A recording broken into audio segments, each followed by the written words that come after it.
আপনাকে বলতে হবে যে ছেলেদের বুদ্ধি বেশি নাকি মেয়েদের বুদ্ধি বেশি? একজনেরও বুদ্ধি বেশি না। না না বলেন, বেশি না। বলেন বলেন, যে কোনো একজন বলেন। মেয়েদের বুদ্ধি বেশি। মেয়েদের বুদ্ধি বেশি। আপনি কেমনে জানলেন? সবাই তো জানে যে মেয়েদের বুদ্ধি হাঁটুর নিচে। এই কথা বলার সময় একটু কথা বলি না, কেমনটা লাগে? আচ্ছা কত, আপনাকে বলতে হবে যে আপনি যে বললেন যে মেয়েদের বুদ্ধি বেশি হয়, সবাই তো বলে যে মেয়েদের বুদ্ধি নাকি হাঁটুর নিচে থাকে। আপনি যেহেতু বললেন তো আপনাকে প্রুফ দিতে হবে। প্রুফ দিতে পারবেন? হ্যাঁ বলেন। একটু জোরে বলেন আপনি। হ্যাঁ বলেন।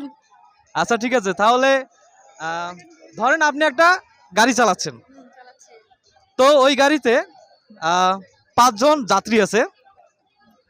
ভালো করে হিসাবটা শোনেন, 5 জনের মধ্যে একটা স্থানে গিয়ে 5 জন উঠলো, তাহলে কয়জন হলো? 5 জনই থাকবে। কেমনে 5 জন থাকে? 5 জন আছে, আরেকজন নামছে, নামার পর নামে নাই। 5 জন আছে, আবার একটা স্থানে গিয়ে 5 জন উঠছে।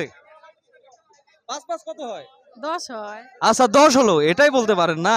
আচ্ছা 10 হলো, 10 জন আছে, এখন আরেকটা স্থানে গিয়ে 2 জন যাত্রী উঠছে, তাহলে কত হয়? 12 হয়। 12 হয়। আচ্ছা এখন আপনাকে বলতে হবে 12 জন যদি যাত্রী থাকে, বলতে হবে ওই গাড়ির ড্রাইভার যিনি, তার বয়স কত আপনাকে বলতে হবে। শেষ। এটা যদি না বলতে পারেন তাহলে আপনাকে মানতে হবে যে মেয়েদের বুদ্ধি আসলেই হাঁটুর নিচে।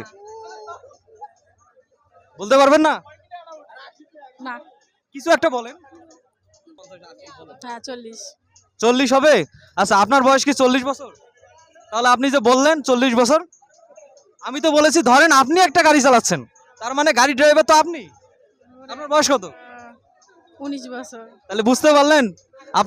আপনারা কমেন্ট করে জানান যে কাদের বুদ্ধি বেশি হয়, মেয়েদের নাকি ছেলেদের। ঠিক আছে আপু, আপনাকে অসংখ্য ধন্যবাদ। Thank you. আপনি রাগ করছেন?